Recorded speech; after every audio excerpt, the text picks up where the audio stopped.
हमारा टॉपिक है John Stuart mills view of representative government. John Stuart मिल जो है लास्ट लिबरलिस्ट थिंकर और फर्स्ट इंडिविजुअलिस्ट थिंकर के रूप में जाने जाते हैं।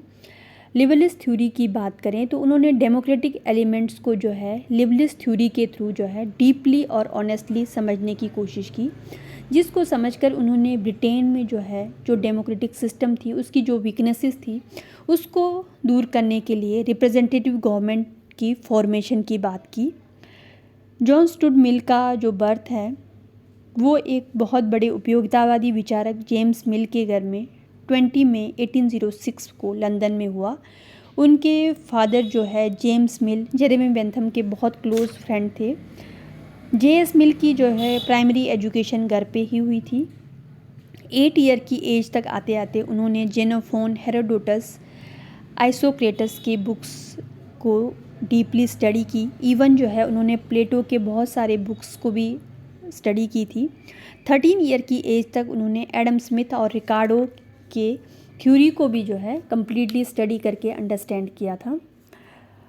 जे.एस. मिल ने जो है बरतानिया में ब्रिटेन में ईस्ट इंडिया कंपनी से रिटायरमेंट लेने के बाद 1859 में जो है उन्होंने मिल ने जो है रेडिकल पार्टी में एक जो है टिकट लिया इलेक्शन को कंटेस्ट करने के लिए, और 59 ईयर की एज में जो है उन्होंने पार्लियामेंट में एंट्री ली और 1866 से लेकर 1868 तक जो है ब्रिटेन में हाउस ऑफ कॉमन के मेंबर रहे। और हाउस ऑफ कॉमन के मेंबर के रूप में उन्होंने जो है आयरलैंड में लैंड रिफॉर्म, पीजेंट की सिचुएशन में इम्प्रूवमेंट करना और विमेन वोटिंग राइट्स के बारे में जो है उन्होंने बहुत ज़्यादा सपोर्ट किया कि किस तरह से जो है विमेन की सिचुएशन और कंडीशन को इम्प्रूव किया जा सकता है थ्रू वोटिंग राइट्स जो है इसके बारे में बताया। Even JS. मिल के बारे में जो है ब्रिटेन के प्राइम मिनिस्टर ग्लैडस्टोन हैं, उन्होंने ये कहते हैं कि जब भी मैं जे.एस. मिल के भाषण को सुनता हूँ तो मेरे मन में जो है बार बार उनके भाषण को सुनने की इच्छा प्रकट होती है। और उन्होंने ये भी कहा कि जब भी मैं जे.एस. मिल के भाषण को सुनता हूँ तो ऐसा लगता है कि मैं किसी संत के भाषण को सुन रहा हूँ। यानी कि उनका जो है जे.एस. मिल के प्रति बहुत ज़्यादा जो है अच्छा झुकाव था ब्रिटेन के प्राइम मिनिस्टर का। Writing of J S. मिल की बात करें तो जे.एस. मिल ने जो है अपनी बहुत सारी राइटिंग्स लिखी हैं। उनमें से जो है बहुत फेमस जो राइटिंग है वो है द सिस्टम ऑफ लॉजिक 1843 और on liberty 1859, utilitarianism 1861, subjection of women 1869, autobiography 1873, 3 essay on religion 1874, chapter on socialism 1879। ये जो है जे.एस. मिल की बहुत इम्पोर्टेंट राइटिंग्स थी। उसके बाद जो है जे.एस. मिल ने जो है व्यू रिगार्डिंग रिप्रेजेंटेटिव गवर्नमेंट के क्या थॉट प्रोसेस थे उसके बारे में समझेंगे। जे.एस. मिल ने जो है रिप्रेजेंटेटिव गवर्नमेंट की बात करें तो फर्स्ट ऑफ ऑल जो है जे.एस. मिल खुद ब्रिटेन के, इंग्लैंड के ही सिटीजन्स थे। उस टाइम जो है ब्रिटेन में बरतानिया शासन जो है वहाँ पे डेमोक्रेटिक सिस्टम की बात होती थी और डेमोक्रेटिक सिस्टम एस्टेब्लिश हो चुका था। पॉलिटिकल फिलॉसफी में जो है डेमोक्रेटिक सिस्टम में ब्रिटेन में बहुत सारी कमियां थी। उन कमियों को दूर करने के लिए उन्होंने जो है रिप्रेजेंटेटिव गवर्नमेंट, एक बुक है उनकी जे.एस. मिल की, उसमें उन्होंने बताया कि कैसे रिप्रेजेंटेटिव गवर्नमेंट में इम्प्रूव किया जा सकता है। जे.एस. मिल का मानना था कि लोगों का जो मॉरल और इंटेलेक्चुअल डेवलपमेंट को एम्फेसाइज करना चाहिए, जिसमें जो है हर एक व्यक्ति को जो है डेमोक्रेटिक सिस्टम में बिलीव हो और जिसमें डेमोक्रेटिक सिस्टम के थ्रू जो है सिर्फ मॉरल और इंटेलेक्चुअल डेवलपमेंट तभी पॉसिबल है जहाँ पे डेमोक्रेसी हो सकता है। और डेमोक्रेसी के थ्रू ही जो है वेलफेयर प्लानिंग की बात की, जहाँ पे जो है सबसे अच्छा शासन होगा वहीं जो है सारी जो नीड्स है लोगों के हाथों में जो है डेमोक्रेसी के थ्रू ही ग्रोथ की पॉसिबिलिटी होगी। सोसाइटी का ग्रोथ तभी करेगा जब डेमोक्रेसी होगी। तो उसके लिए उन्होंने जो है रिप्रेजेंटेटिव गवर्नमेंट को इम्पॉर्टेंट माना है जे.एस. मिल ने। वाई रिप्रेजेंटेटिव गवर्नमेंट, क्यों ज़रूरत है रिप्रेजेंटेटिव गवर्नमेंट की। मिल ने बताया कि ब्रिटेन में जो डेमोक्रेटिक सिस्टम है उसमें बहुत सारी कमियां थी। वो उन कमियों से जो है जानते थे कि क्या क्या कमी है ब्रिटेन में। इसलिए उनका मानना था कि समाज में जो भी विकास करना है उसके लिए सामाजिक स्थिति में लोकतंत्र को जो है सफल बनाना ज़रूरी है। अगर डेमोक्रेटिक सिस्टम सफल नहीं है तो उसमें जो है हम जो है ग्रोथ नहीं कर सकते हैं। इसलिए जो है टाइम के अकॉर्डिंग जनता को जो है अवेयर करवाना डेमोक्रेटिक सिस्टम के बारे में वो बहुत ज़रूरी था। इसलिए उन्होंने माना कि जो है डेमोक्रेटिक सिस्टम में जो है अच्छी चीज़ों को ऐड करना है, जिसमें जो है जो बुराई है, इविल्स है, उसको ख़त्म किया जा सके। ख़ास करके मॉडर्न स्टेट्स में जो है पॉपुलेशन बहुत ज़्यादा थी और साइज़ भी बहुत बड़ा है, तो ऐसी स्थिति में जो है डेमोक्रेटिक सिस्टम जो है संभव नहीं है। इसके लिए डेमोक्रेसी से थोड़ा सा बदलाव करके, चेंजेस करके हमें क्या है डेमोक्रेटिक सिस्टम को छोड़ करके रिप्रेजेंटेटिव गवर्नमेंट को एम्फेसाइज करने की बात की थी J.S. मिल ने। J.S. मिल मानते थे कि रिप्रेजेंटेटिव गवर्नमेंट में जो है उसमें क्या किया जा सकता है, वोटिंग के थ्रू जो है हम जो है अच्छा सिस्टम मेंटेन कर सकते हैं। नो डाउट कि ब्रिटेन में भी जो रिप्रेजेंटेटिव सिस्टम में जो है वोटिंग्स का जो है प्रोविज़न था, बट जो है ब्रिटेन में जो है सिर्फ वोटिंग वाले दिन ही लोग जो है अपने आप को इंडिपेंडेंट मानते थे, उस टाइम स्वतंत्र होते थे। उसके बाद जो है वो अपने आप को, लोगों का विचार था कि वो स्वतंत्र नहीं होते थे। इसके अलावा जो है डेमोक्रेसी में, रिप्रेजेंटेटिव गवर्नमेंट में जो है यूनिवर्सल एडल्ट फ्रेंचाइज के साथ जो है मेल को वोटिंग राइट्स थी। उनका मानना था कि वोटिंग राइट्स सबको होनी चाहिए। उसमें ब्रिटेन में उन्होंने देखा कि जो गुप्त मतदान प्रणाली है उसमें भी काफ़ी कमियां थी, उसमें भी जो है इम्प्रूवमेंट करने की ज़रूरत थी। इसलिए उन्होंने जो है डेमोक्रेसी से हट करके रिप्रेजेंटेटिव गवर्नमेंट को इम्पोर्टेंस दिया है, जिसमें रिप्रेजेंटेटिव गवर्नमेंट के थ्रू जो है कैसे इम्प्रूव किया जा सकता है उसके बारे में उन्होंने बताया है। जिसमें उन्होंने बताया है कि proportional of representative government. Mill ने जो है डेमोक्रेटिक सिस्टम में जो है बहुमत की निरंकुशता को लेकर काफ़ी चिंतित थे। उनका मानना था कि संसदीय लोकतंत्र में जो है बहुमत के हितों की रक्षा जो है और अल्पसंख्यकों के हितों की रक्षा उपेक्षा की जाती है। यानी कि जो बहुमत है हमेशा ही जो है माइनॉरिटीज़ को जो है डिस्कार्ड करते हैं, माइनॉरिटी के जो है समान अधिकार नहीं मिल पाता है। तो उन्होंने जो है बताया है कि अनुपातिक प्रतिनिधित्व प्रणाली को जो है J.S. मिल ने सपोर्ट किया है।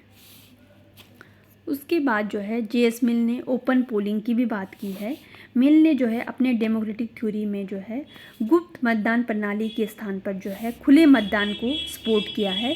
उनका मानना था कि जो मतदान है एक बहुत ही पवित्र जो है एक रस्म है, जिसमें जो है हम सूझबूझ के साथ जो है वोटिंग राइट करते हैं। पर वोटिंग राइट्स में उनका मानना था J.S. मिल ने कि गुप्त मतदान जो है एक तो करप्शन और डिसऑनेस्टी को जो है इनकरेज करता है। इसलिए व्यक्तियों को अपने विचारों को खुले रूप से प्रकट नहीं कर सकता व्यक्ति गुप्त मतदान में। तो मिल ने जो है मताधिकार एक सबका जो है एक पर्सनल जो है सबका ड्यूटी है कि हम वोट कास्ट करें, पर वो वोट कास्ट उनका मानना था कि हमें क्या करना है, ओपन पोलिंग में करना है, ताकि जो है सब लोगों को पता चले कि किसका जो वोट किसके लिए जा रहा है। तो उनका ओपन पोलिंग को सपोर्ट करते थे। Plural vote. मिल ने जो है संसदीय लोकतंत्र में जो है प्रत्येक व्यक्ति को समान मताधिकार की बात की है। उनका मानना था कि रिप्रेजेंटेटिव गवर्नमेंट जो है वो क्या है, उसका बेस होगा इंटेलेक्चुअल और मॉरल करैक्टर रखने पर, क्योंकि जिनको इंटेलेक्चुअल और मॉरल करैक्टर होगा वही लोग जो है प्लूरल वोट दे सकते हैं। क्योंकि उनका मानना था कि वन मैन वन वोट का कंसेप्ट सही नहीं है, क्योंकि जो है अगर आपके सच्चे लोकतंत्र को बिल्ड करना है तो सभी व्यक्तियों को जो है समान अधिकार नहीं होता है कि वो वोट करते। पर मिल का मानना है कि सबको क्या करना है, प्लूरल वोट देना है। जैसे एग्जांपल के लिए अगर कोई इंटेलेक्चुअल है उसका एक वोट हो जाएगा, अगर मॉरल कैरेक्टर अच्छा है तो उसका दूसरा वोट हो जाएगा। तो एक व्यक्ति जो है बहुत सारे वोट कास्ट कर सकता है। ये उनका विचार था कि एक व्यक्ति एक वोट ना होकर के एक व्यक्ति बहुत सारे वोट को कास्ट करने का प्रोविज़न उन्होंने बताया है। खास करके उसमें जो है योग्यता के बेस पे, आपकी इंटेलेक्चुअलिटी के बेस पे, मॉरल कैरेक्टर्स के बेस पे जो है वोट कास्ट करने की बात की है। Right to vote for women, Mill के अनुसार जो है तत्कालीन जो संसदीय व्यवस्था थी उस व्यवस्था में जो है पुरुषों को ही मताधिकार प्राप्त था। उस टाइम जो है ब्रिटेन में जो है विमेन को जो है इस सब्जेक्ट से जो है डिस्कार्ड किया गया था। खास करके जो है यूनान के सिटी स्टेट्स की बात करें या जो यूनान के राज्यों की बात करें तो उसमें जो है ना विमेन को जो है पॉलिटिकली एक्टिवली पार्टिसिपेशन करने की इजाज़त नहीं थी। तो मिल मानता था कि मताधिकार जो है सबका अधिकार होता है, जेंडर के बेस पे डिस्क्रिमिनेशन नहीं करना चाहिए और विमेन को भी जो है पुरुषों के बराबर जो है मेन और विमेन जो है इक्वल वोटिंग राइट्स की बात होनी चाहिए। तो मेल जो है विमेन को भी वोटिंग राइट्स देने की बात करते थे। In the field of legislation, Mill का विचार था कि संसदीय लोकतंत्र में जो है लेजिस्लेचर का मुख्य काम जो है सरकार बनने के बाद जो है लेजिस्लेचर लॉज को बनाएगी और एग्जीक्यूटिव जो है उसको इन्वेस्टिगेट करेगी। उसके बाद जो है लेजिस्लेचर और एग्जीक्यूटिव के लॉ बनने के बाद जो है उनका मानना था कि उस लॉ को चेक करने के लिए एक लॉ कमीशन को एस्टेब्लिश करना चाहिए, ताकि जो वो लॉ कमीशन के जितने भी मेंबर होंगे वो क्या है सिविल सर्विसेज से रिलेटेड होंगे और वो जो लॉ कमीशन है वो पार्लियामेंट से बनाए हुए कानूनों को उसको जांच करेगा, उसकी कमियों को देखेगा। सारे जो लॉ बनेंगे पार्लियामेंट से उसके बाद वो लॉ एक बार इन्वेस्टिगेट करने के लिए लॉ कमीशन के पास जाएगा। तो उनका मानना था कि लेजिस्लेशन में एक लॉ कमीशन का होना बहुत ज़रूरी है, ताकि कोई भी लॉ बन रहा है पार्लियामेंट से वो उनकी गलतियों को वो चेक करे law commission. Regarding the second chamber, Mill ने जो है अपने रिप्रेजेंटेटिव गवर्नमेंट के संबंध में जो है जो विचार दिया है उसमें उन्होंने सेकंड चैम्बर को बहुत ज़्यादा सपोर्ट किया है।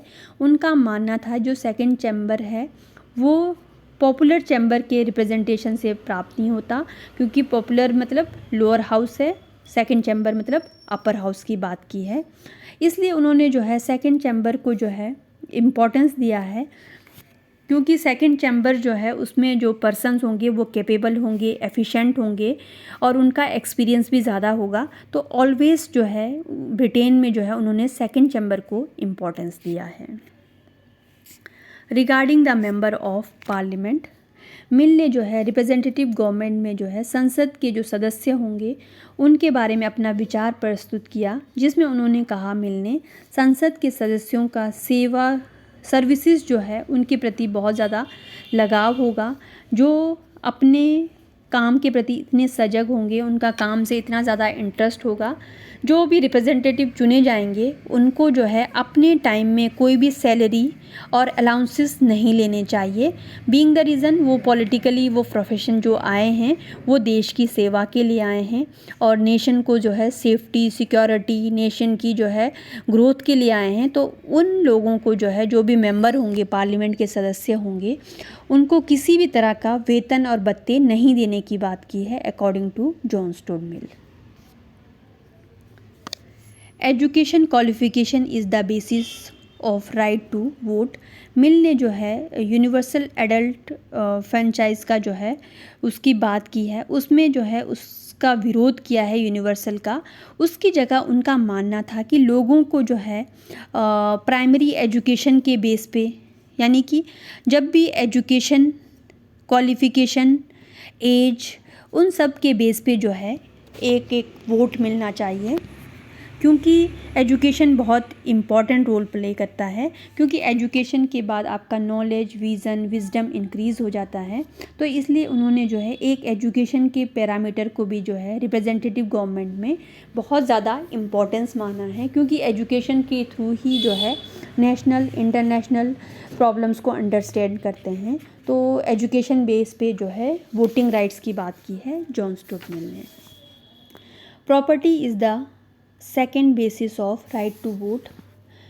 मिल ने जो है एजुकेशन के साथ साथ जो है अपने वोटिंग राइट्स में जो है प्रॉपर्टी को भी जो है इम्पोर्टेंस दिया है। उनका मानना था कि जो टैक्स पेयर हैं, जिसके पास प्रॉपर्टी ज़्यादा है, ठीक है, उनको भी वोटिंग राइट्स की प्रोविज़न होना चाहिए, क्योंकि उनका वोट जो है टैक्स पेयर के रूप में भी जो है प्रोवाइड होना चाहिए। Functions of representative government according to Mill जो है एक आइडियल रिप्रेजेंटेशन के लिए जो है डिफरेंट फंक्शंस डिस्कस किया है। फर्स्टली हम डिस्कस करें तो उसमें जो है intellectual and moral development of citizens की बात की है। मिल के अकॉर्डिंग जो है एक अच्छी सरकार में ऐसे कानूनों का निर्माण करना चाहिए जिसमें सिटीजन्स के जो है इंटेलेक्चुअल और मॉरल डेवलपमेंट हो सके। सेकेंडली जो है उनका मानना है प्रोटेक्शन ऑफ इंडिविजुअल लिबर्टी। मिल के अकॉर्डिंग जो है गवर्नमेंट को व्यक्ति के स्वतंत्रता की रक्षा करनी चाहिए, जिसके लिए जो है उसको लॉ बनाना बहुत ज़रूरी है गवर्नमेंट को। थर्डली जो है policy of laissez faire theories. Mill के अकॉर्डिंग जो है सरकार को जो है कम से कम कार्य करने चाहिए और व्यक्ति के जीवन में जो है कम से कम इंटरफेयर करने की बात की है। अगर व्यक्ति को इंटरफेयर नहीं करेंगे, उसको फ्रीडम देंगे, तो वो अपना इंडिविजुअल ग्रोथ कर सकता है, अकॉर्डिंग टू मिल का मानना है। Law making function. मिल के अकॉर्डिंग लोगों की स्वतंत्रता की रक्षा के लिए जो है जो गवर्नमेंट है वो लॉ को बिल्ड करे, और क्या है जो लॉ है वो फ्रीडम को मेंटेन करने की कोशिश करे, ताकि जो है एक रिप्रेजेंटेटिव गवर्नमेंट में अच्छा लॉ बनाया जा सके। Criticism of Mill's view about the representative government. Mill ने जो है अपने रिप्रेजेंटेटिव गवर्नमेंट में बहुत सुधार किया था, बट उसके बावजूद भी बहुत सारे ऐसे क्रिटिसाइज़ करने वाले पर्सन हैं, खास करके मॉडर्न टाइम में मिल के रिप्रेजेंटेटिव गवर्नमेंट को एक्सेप्ट नहीं करते हैं। तो उसमें से बहुत सारे थिंकर हैं जिन्होंने मिल के बारे में क्रिटिसाइज़ किया है। तो फर्स्ट क्रिटिसिज्म की बात करें, proportion of representation is not proper in the present time. यानी कि आलोचकों का कहना है कि मिल ने जो है अपनी पार्लियामेंट्री डेमोक्रेसी में जो है रिप्रेजेंटेटिव गवर्नमेंट की बात की है, जिसमें जो है उन्होंने अनुपातिक लोकतंत्र पर काफ़ी बल दिया है, प्रोपोर्शनल सिस्टम पे। इस सिस्टम में जो है ये एक बहुत ही कॉम्प्लेक्स है प्रोपोर्शनल रिप्रेजेंटेटिव सिस्टम, क्योंकि आम जनता इसको आसानी से नहीं समझ सकती है। खास करके एग्जांपल के लिए इंडिया है, पाकिस्तान, बांग्लादेश, नेपाल, अफ्रीका, ऐसे कई राज्य हैं जहाँ पे जो है उतनी ज़्यादा नॉलेज नहीं है, एजुकेटेड भी नहीं है। उनकी अज्ञानता की वजह से वो जो प्रोपोर्शनल रिप्रेजेंटेटिव सिस्टम का कैलकुलेशन है वो नहीं समझ सकते हैं। इसलिए ये प्रणाली सही नहीं है, क्योंकि इससे जो है गवर्नमेंट जो है इंस्टेबल हो सकती है। खास करके जो है नेशन की डेवलपमेंट के लिए भी जो है ये बहुत मुश्किल है। तो क्रिटिसाइज़ करने वाले बोलते हैं कि जो मिल ने जो है प्रोपोर्शनल रिप्रेजेंटेटिव गवर्नमेंट की बात की है वो कहीं ना कहीं खास करके बड़े जो स्टेट्स हैं वहाँ पे पॉसिबल नहीं है। Secondly, ignore the importance of legislature. Mill ने अपने जो है विचारों में बताया है कि रिप्रेजेंटेटिव गवर्नमेंट में जो है लेजिस्लेचर की जो है उसको उपेक्षा की गई है, क्योंकि उन्होंने कहा था कि जो लेजिस्लेचर है वो जो है रूल बनाएगी, एग्जीक्यूटिव उसको एनालाइज करेगी, उसके बाद जो है जो रूल बनाना है वो एक लॉ कमीशन को एस्टेब्लिश किया जाएगा, और वो लॉ कमीशन जो है पार्लियामेंट के बनाए हुए रूल्स को चेक करेगी। बट क्रिटिसाइज़ करने वाले कहते हैं कि जो लेजिस्लेचर का काम है कानून बनाने का, पर मिल ने जो है उसके ऊपर एक लॉ कमीशन को एस्टेब्लिश किया है, और वो लॉ कमीशन जो है हो सकता है कि पार्लियामेंट के बनाए हुए कानूनों को जो है डिस्कार्ड भी कर सकती है। तो पार्लियामेंट की इम्पोर्टेंस को क्या है मिल ने कम कर लिया है। थर्डली हम डिस्कस करें, concept of plural vote is undemocratic. Mill ने जो है अपने रिप्रेजेंटेटिव गवर्नमेंट में प्लूरल वोट की बात की है, खास करके इंटेलेक्चुअल बेस पे वोट की बात की है, वुमेन बेस पे, एजुकेशन के बेस पे जो है वोट्स की बात की है। बट प्रेजेंट टाइम में जो है प्लूरल वोट का कंसेप्ट जो है किसी भी कंट्री में ऑलमोस्ट एक्सेप्ट नहीं किया जाता है, क्योंकि आज की डेट में हम देखते हैं कि मॉडर्न टाइम में 1 पर्सन एंड 1 वोट का ही कंसेप्ट को एक्सेप्ट किया गया है। फोर्थली हम डिस्कस करें, open vote system is not proper. Mill ने हमने पहले भी इसमें डिस्कस किया था, रिप्रेजेंटेटिव गवर्नमेंट में जो है ओपन वोट की बात की है। उनका मानना था कि गुप्त मतदान जो है व्यक्ति को जो है सेल्फिश बना सकता है, बेईमान बना सकता है, तो इसलिए उन्होंने जो है ना सीक्रेट बैलेट को जो है डिस्कार्ड करके ओपन वोट की बात करी थी। बट क्रिटिसाइज़ करने वालों का मानना है कि जो है ओपन वोट का सिस्टम जो है वो सही नहीं है, बीइंग द रीज़न जो है जो वोटर्स हैं वो लाखों में करोड़ों में हैं, तो उनको ओपन वोट एक प्लेस पे करवाना मुश्किल है, क्योंकि पॉपुलेशन ज़्यादा होने की वजह से, और क्या है वोटिंग्स के दौरान सम टाइम कम्युनल राइट्स होते हैं जिसकी वजह से लोगों को डर पैदा होता है, तो ये ओपन वोट का सिस्टम पॉसिबल नहीं है। Dictatorship of majority is not proper concept. Mill ने जो है अपने रिप्रेजेंटेटिव गवर्नमेंट में विचार दिया था कि बहुमत की तानाशाही स्थापित होने का विचार बताया है, बट बहुमत की तानाशाही जो है संसदीय व्यवस्था में जो है बहुत ज़्यादा इम्पॉर्टेंट है, क्योंकि जो है माइनॉरिटी की इम्पोर्टेंस को जो है डिस्कार्ड किया जाता है, क्योंकि जो मेजॉरिटी ऑफ वोट विन करता है उसी को ही जो है वो लीडर के रूप में उसको ही लिया जाता है।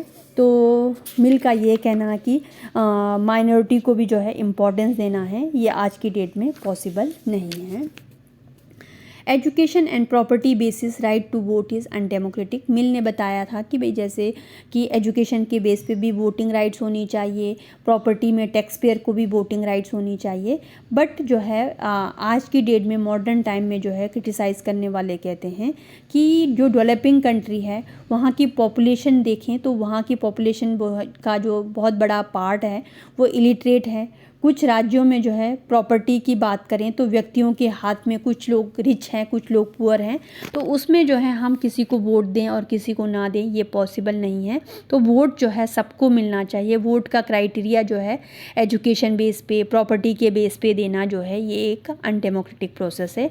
सो फाइनली हम अगर कंक्लूड करें मिल्स के बारे में तो उसमें यही कहेंगे कि मिल ने जो डिस्कस किया है उसमें जो है अपने रिप्रेजेंटेटिव गवर्नमेंट की बात की है। रिप्रेजेंटेटिव गवर्नमेंट के बारे में उन्होंने जो है बताया है कि किस तरह से जो है वोटिंग राइट्स हो सकती है। उस वोटिंग राइट्स में भी उन्होंने बताया कि प्रोपोर्शनल रिप्रेजेंटेशन की बात की, ओपन पोलिंग की बात की कि खुले में जो है वोट कास्ट करना है, प्लूरल वोट यानी कि एक से अधिक वोट देने की बात की। उन्होंने डिस्कार्ड किया 1 मैन 1 वोट नहीं होना चाहिए। वुमेन को भी वोटिंग राइट्स की बात की। उसके अलावा जो है उन्होंने जो है ब्रिटेन में सेकंड चैम्बर को इम्पोर्टेंस दिया। एजुकेशन और प्रॉपर्टी के बेस पे भी वोटिंग राइट्स की बात की। तो ये उनकी कुछ इम्पोर्टेंस है जो उन्होंने जो है ब्रिटेन में समझा। कुछ वीकनेसेस थी, उस वीकनेसेस को अपने थॉट प्रोसेस के थ्रू जो है रिप्रेजेंटेटिव गवर्नमेंट को बिल्ड करने की बात की है डेमोक्रेटिक सिस्टम में। तो ये हमारा मिल का जो है रिप्रेजेंटेटिव गवर्नमेंट वाला पॉइंट है। तो ये हमारा कंप्लीट हो गया।